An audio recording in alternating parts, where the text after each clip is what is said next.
जिस देश का राजा व्यापारी, इस देश की जनता भिखारी। भाइयों बहनों, कपास को भाव होना कि नहीं, गन्ने को भाव होना कि नाही 2 गुना। म्हणजे आम्हाला आता कळालंय 11,000 रुपयाचं सोयाबीन 4,000 आले की 2 गुना। ज्या दिवशी या देशाचा प्रधानमंत्री शपथ घेत होता आणि त्या दिवशी प्रधानमंत्र्यांना सांगितलं, मैं गुजराती हूं, मेरे खून में व्यापार है, आणि त्याच दिवशी माझ्या देशाची काय वाट लागणार आहे हे कळालं।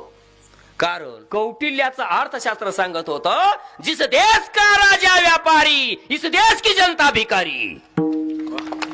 लीडरनं लीडर असावं, डीलर होऊ नये।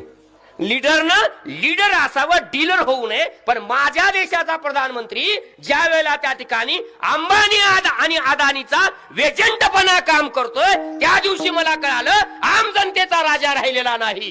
छत्रपती शिवाजी महाराजांना सुरतेला लुटलं आणि शेतकरी कष्टकऱ्याला वाटलं। इतिहासाचं चक्र उलटा फिरतंय।